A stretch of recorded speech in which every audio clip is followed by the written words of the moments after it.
Welcome back to my channel. Thanks for clicking on this video, and if you haven't already, go ahead and hit that like and subscribe. I post new videos every Saturday. On this channel, I like to focus on topics like productivity and health. I like to give you guys tips on how to be your best, most productive selves. This week, I decided to talk about drama, and not in the way that you're thinking, okay? I'm not going to spill the tea about all of the drama going on in my life. Not that there is much anyway. This week I wanted to focus on the benefits of living a drama-free life and give you guys tips on how to do that. First things first, let's define drama.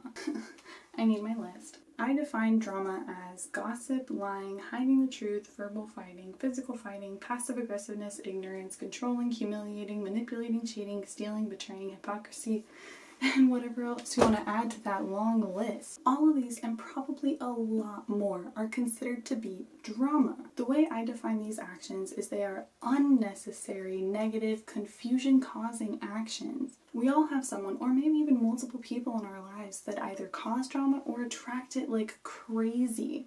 Sometimes it can be really hard to get away from, and maybe even from the outside looking in, it can seem interesting or fun. That being said, what are some benefits of living a drama-free life? First things first, you spend energy on things that are more important. In a month, or maybe even in a week, these day-to-day problems are not even going to be on your radar. You're not going to be thinking about what your coworker said to you 3 months ago about how they didn't like your jeans. When you spend time with people that are attracting this drama or even getting you involved in it and trying to find drama in your own life, you're wasting energy. And that energy can be going to other things like getting further ahead in school, or maybe developing your career, or whatever else you want to do. Giving energy to the wrong people is too draining to be worth it. You need to protect yourself and use that energy for other things that are going to benefit you. You may be thinking, oh, well, you sleep and you eat and you work out so that you can regain energy, right?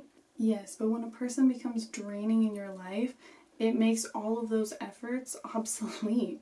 All of that energy that you just regained has all gone to that one person. It takes some serious communication to change that kind of behavior, and sometimes it's not even worth it to keep that person around. Benefit number 2. You have more time to work towards your own goals and things that are actually going to be benefiting you. Time is a resource you cannot get back. Do you really want to be wasting it talking about, how your workday was so horrible? Maybe you could be spending that time trying to find solutions and fixing the problem so that you don't have to deal with that anymore, and you can then use your time on other more productive things. I understand sometimes it's hard because those conversations can be really relieving, but when you waste time on those things, that person isn't valuing your time because they're not helping you find solutions. And when that happens, you're missing out on opportunities that you don't even recognize. Benefit number 3, you invite people into your life that are actually going to be benefiting you. One of the hardest things I've learned over the past year, over the past couple of years, is a lot of people that come into your life are not going to be there forever. There's only a select few people that will, excluding family. People come and go, and sometimes it's more for your benefit than you realize. If you want to learn more about cultivating healthy relationships, please leave a comment below and I will try to make a video about it sometime in the next couple of weeks. Benefit number 4. You find a lot less wrong with life and you're generally more happy because you're not finding problems. Like we just talked about, sometimes something goes wrong at work and you just want to tell your best friend about it, and you want to be like, oh, I can't believe my coworker did this, and this customer did this, and this, my manager said this, and oh, I hate it. But when that happens, when you have a healthy person in your life that's looking out for your best interest, they're not going to sit there and be like, oh my gosh, yeah, that's so horrible. No. A true friend of yours, maybe they'll listen and they'll be like, oh my gosh, yeah, that really sucks. But what can we do to fix that? Maybe they give you tips like, oh, well, maybe you should talk to that person. Have you talked to them before? Is this a recurring issue, or did this just happen today? I can't believe that happened. I'm so sorry for you. I've found that true friends aren't really going to egg on the issue, and they're going to say, okay, well, Let's find a solution instead of just dwelling on the problem. Ultimately, life isn't that bad. We all have problems, but some people really can't find solutions and just end up throwing tantrums. Do not be that person. Obviously, there are so many other benefits to living a drama-free life, and we can absolutely refer back to that list and say, oh, well, all of these things got checked off. The question I want to answer today is, how can we achieve that for ourselves? How can we make changes today so that in the future we don't have to worry about living a drama-free life because we already have been? Tip number 1, communicate with the people around you honestly. Maybe there's someone in your life that's causing drama. Maybe you yourself cause drama. I'll be honest, sometimes I cause drama in my own life. It's fun. Sometimes. You need to be able to communicate with the people around you honestly and say, hey, there's this behavior that isn't benefiting either one of us, and we need to take steps to change that. How can we start implementing ways to change that behavior? How can we stop this behavior now so that we don't have to worry about it in the future? Maybe it's gotten to a point in your life where you need to set some boundaries with the people around you and say, hey, you're doing this and I can't really be around that because I'm trying to eliminate the drama in my life and this is not conducive to where I want to be. Maybe it's not just on them. Maybe you both instigate this cycle of drama and negativity, in which case you both need to sit down and discuss, okay, how can we stop this cycle? I can tell you this though, any person that likes drama or likes to dwell on it or wants to sit in their problems and just really revel in that energy, they are not conducive to where you want to be going. If you really have goals that you want to be achieving, those are not people that are going to help you along the way. Number 2, think about the big picture. I think lately, the biggest change that I've made in my life is I'm trying to think about my future self more than my present self. What can I do today to make my life easier in a week, in a month, in a year? This also goes hand in hand with what type of people do you want to be having around, what kind of conversations do you want to be having, and what do you really want to be learning? Do you really want to be talking about problems that in a week are going to be irrelevant? Maybe they'll last for a month, but at the very most a month. Honestly, I've never had a problem that's lasted more than a month where I'm like, oh, this is so draining. And if I do, that's a bigger issue that I needed to resolve a month ago. Something you can think about today is where you're at. Do you really want to be there in 5 or 10 or 15 years? Are you going to be working the same job, making the same wage, doing the same thing? Or do you have bigger plans for yourself? Is the money that you're making now really going to even matter in a couple of years when you're making thousands of dollars more? I personally don't like going to work. I don't make that much money. I don't like what I do, and sometimes customers can be really rude to me and it doesn't make me feel good. But I have bills that I have to pay. I don't need to work 40 hours a week, but I do need to pay my bills. Working is an effect of the life I like to live. Therefore, I need to go in. Work is simply that. It's work.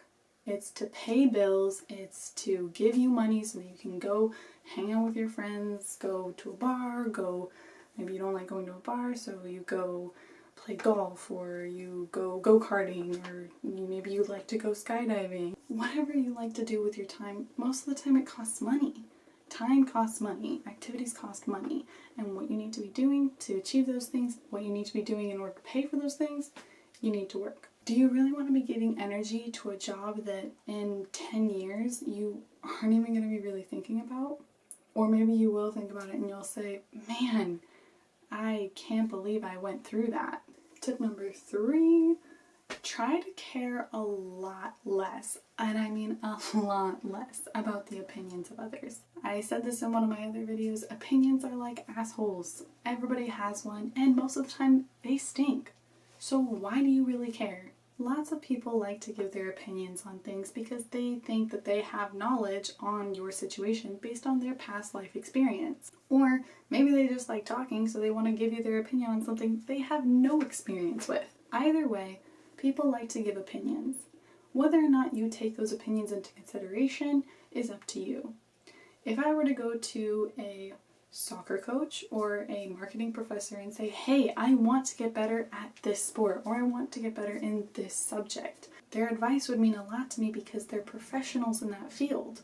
Is your best friend really a professional in the field that you want to go into?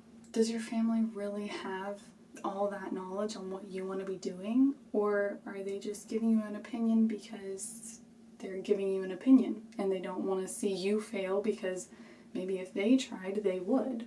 Ultimately, your life is your own. You can go and do whatever you want. Maybe you'll make some mistakes along the way, but guess what? That's where you learn the most. Mistakes are a great opportunity to learn. Anybody that's been completely 100% successful for their entire lives, they might not learn as much as the next person that has failed many, many times, but now knows how to get up.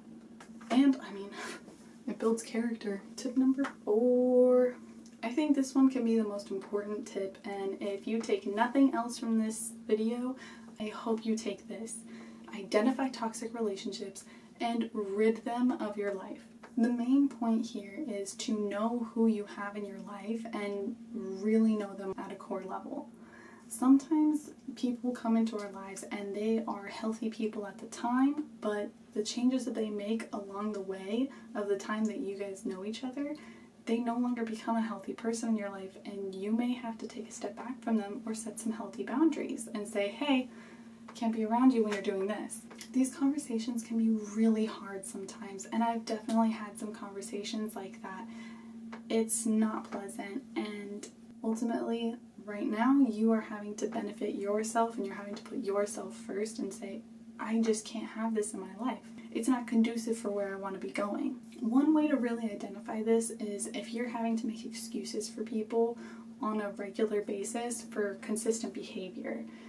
If you bring that behavior to them and you say, hey, I really can't be around this, or hey, I really can't make excuses for this behavior anymore, something needs to change, then at that point you have said, I am making a boundary, this is something you cannot cross. If somebody then goes and does that same behavior again, then you need to say, well, I told you I didn't like this, so there needs to be some consequences for this. Maybe we shouldn't spend as much time together. If they continue to apologize, but there's no action backing it up, and they continue to behave the same way, that's just manipulation. An apology without action is just manipulation. Before engaging in a confrontation or an argument, really ask yourself, is this even worth it? Confrontation and argument can be really hard for some people. I know it's definitely hard for me, but sometimes it is necessary. And you need to ask yourself, is this person going to be in my life in the next couple of months or year or 10 years? If the answer is yes, and you plan to have this person in your life for a very long time, then you need to have those conversations now, because the behavior will just continue if you don't make those changes. Also, ask yourself, is this even your responsibility to deal with? As adults, we are responsible for ourselves. And if somebody's acting some way that's childish or immature, then you really should just address who you have around you and reevaluate who you are keeping in your circle. Yelling should never be a part of a confrontation or an argument. Yelling is not effective communication, and neither side is really going to be listening if there is yelling. You're at a heightened point of adrenaline, so therefore you cannot hear other opinions. You can't hear, oh, well, maybe I am wrong for doing this. If yelling comes into the conversation, then immediately take a step back, maybe take a 5-minute breather, reevaluate the situation, think to yourself, is this really worth it? And then come back and start over. Alright, so that was 4 reasons why you should live a drama-free life and 5 ways you can do that. If you liked this video, please let me know by liking and subscribing. Leave me a comment if you liked this content or if you want to see more of this. You can also follow me on my socials. You can direct message me if you have questions about how to live a drama-free life. If you want more videos like this or any other content you would like to be seeing, just let me know really quick. I love getting comments like that. Thank you again for watching, and don't forget to come back next Saturday for a new video. Bye!